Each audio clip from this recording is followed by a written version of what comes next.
अस्सलामुअलैकुम वरहमतुल्लाहि वबरकातुह। आज का हमारा टॉपिक है कोरोना वायरस के ऊपर और चाइना जो इंडिया के अंदर कब्जा करके बैठा हुआ है उसके ऊपर, और आरएसएस जो इंडिया के अंदर जुल्म कर रहा है गरीबों पे उसके ऊपर। कोरोना एक बीमारी है, अल्लाह का अजाब है और हमारे अमालों का ही ये नतीजा है। और जो इंसान सही है उनको हिदायत है इससे परहेज रखे, अपने आप को जितना एहतियात रखे इतना अच्छा है। खान पीन में अपना खाना पीना सही रखे, शरीर में ताकत है तो कोरोना से लड़ सकते हैं। ठीक है, खाने पीने में साफ सफाई और अच्छा खाना रखें। ठीक है, और नशे की चीज़ें, शराब पीना, सिगरेट पीना, नशा करना, ये चीज़ें बंद कर दें। यह हमारी एंटीबॉडी को, वो प्लाज्मा थेरेपी होता है, उसको कमज़ोर करती है। और अगर तुमको कोरोना हो गया तो तुम बचने के 100 के 100% नामुमकिन कोशिश है। तो अपने खान पीन में अच्छा खाना, साफ सफाई, एहतियात, दूसरों से थोड़ा दूरी बना के रखो, अनजान लोगों से मत मिलो, अपना आप को थोड़ा कंट्रोल में रखो।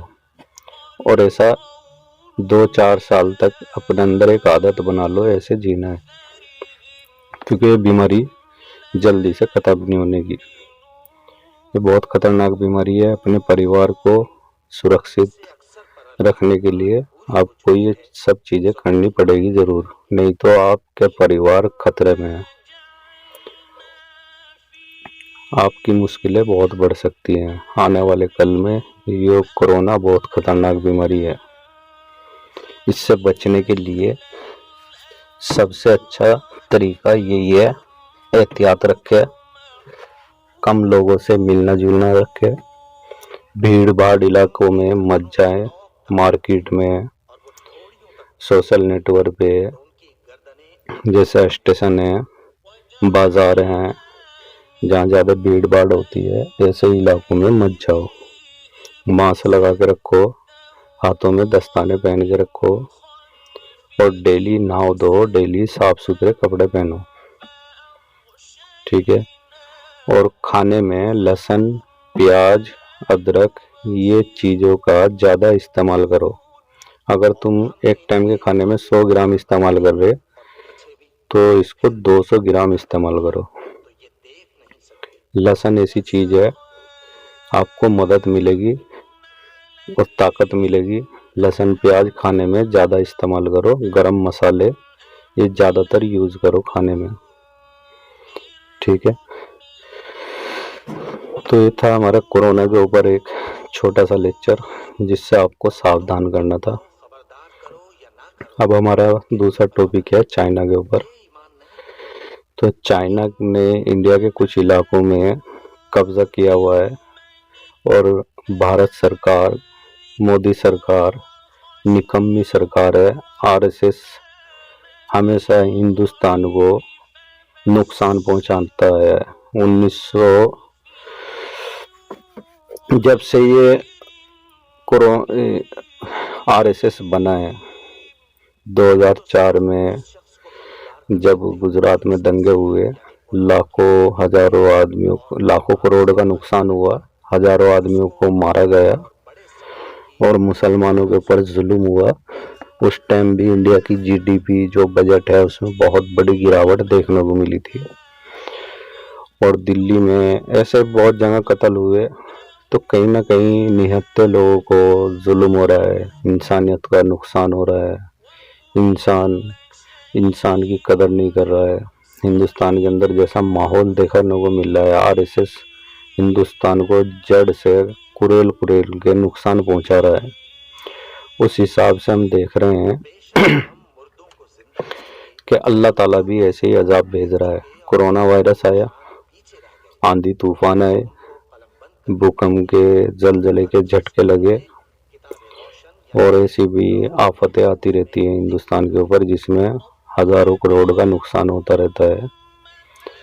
और ऊपर से ये जो चाइना के साथ झड़पें चल रही हैं, अनबन चल रही है, ये भी एक अल्लाह ताला का अज़ाब ही है कि वार्निंग है, सुधर जाओ, अभी भी सुधरने का मौका है। अगर जंग छिड़ी, जंग कोई भी आदमी जंग स्टार्ट करे, चाहे वो इंडिया की तरफ से पहल हो, चाहे वो चाइना की तरफ से पहल हो, पहल चाहे किसी की भी तरफ से हो, जंग ख़त्म करना फिर उनके हाथ में भी नहीं होता है। चारों तरफ तबाही तबाही होती है, इंसानियत ही मरती है और इंसानियत का ही नुकसान होता है।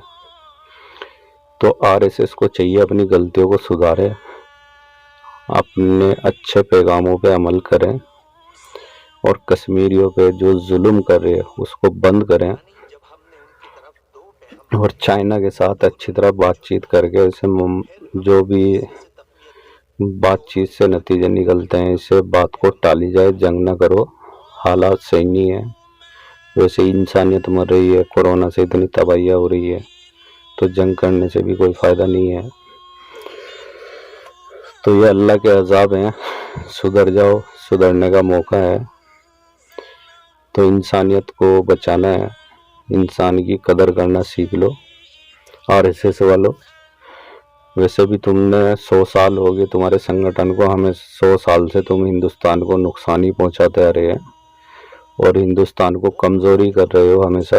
दिल्ली में भी जो दंगे हुए थे इसमें लाखों करोड़ रुपए का इंडिया के खजाने का नुकसान हुआ, लाखों करोड़ का इसमें खसारा हुआ है, ये भी आरएसएस की वजह से ही हुआ है।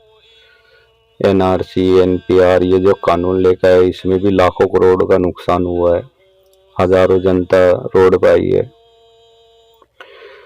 तो रोड पे आने से शहर बंद हुए, रास्ते बंद हुए और इंडिया के बजट कम हुए, फैक्ट्रियां बंद हुई, बेरोजगारी बढ़ी। तो ये अल्लाह की तरफ से अज़ाब है, सुधर जाओ, अभी भी वक्त है, सुधर जाओ, वरना तो वो तबाही आने वाले कल में नज़र आ रही है। हमको ऐसी तबाही नज़र आ रही है कि कोई भी इंसान अपने घर में चैन सुकून से नहीं सो सकेगा। जब देश ही नहीं रहेगा तो जीने का क्या फ़ायदा होगा, ये खुद ही सोच लो। जब जंग छिड़ेगी तो खाली वो जंग बॉर्डर तक महदूद नहीं होगी, वो जंग फिर बस्ती के अंदर भी आएगी और फिर वही होगा जो अंग्रेज़ों के साथ हिंदुस्तान की आवाम ने किया। चारों तरफ लाशें मिलेंगी, खून खराबा बहेगा, तो इससे तबाही ज़्यादा होगी, इंसानियत का नुकसान ज़्यादा होगा। जंग से कोई नहीं जीतता, सिर्फ इंसानियत हारती है। उधर मरे चाहे इधर मरे, इंसान ही मरेंगे। तो चाइना से अच्छी तरह से बातचीत करके इस मामले को सेटल किया जाए। कश्मीर में जो जुल्म कर रहे हैं वहाँ पे उसको बंद किया जाए, उनको आज़ादी दी जाए, ठीक है। जो वहाँ पे कर्फ्यू लगा रखा है इतने महीनों से उसको हटाया जाए। जो धारा 370 वहाँ पे लागू थी और उसको हटाया गया, कैसे भी इस माहौल को सही किया जाए, जैसे भी होता है ऐसे किया जाए, ठीक है। जंग का कोई भी नतीजा नहीं निकलेगा, तबाही तबाही है सिर्फ, और कुछ भी नहीं है। तो भारत सरकार से हमारी अपील है, हिंदुस्तान को कैसे सुरक्षित रखना है, कैसे हिंदुस्तान को बचा के रखना है, कैसे इंसानियत को बचा के रखना है, सिर्फ इस पे काम करें। अपना आप को बड़ा दिखाने से कोई बड़ा नहीं होता है। सच्चाई के साथ जीना सीखो, सच्चाई के साथ मरना सीखो और ईमानदारी से ज़िंदगी बिताना सीखो। ये भारत सरकार से अपील है, गुजारिश है कि हिंदुस्तान को बचाने के बारे में सोचो, हिंदुस्तानियों के बारे में सोचो। हमें जंग किसी से नहीं करनी है और हिंदुस्तान को सही सलामत बना के रखना है। और अपने पड़ोसियों से, चाइना है, बांग्लादेश है, पाकिस्तान है, नेपाल है, इनसे अच्छे ताल्लुकात बनाने हैं।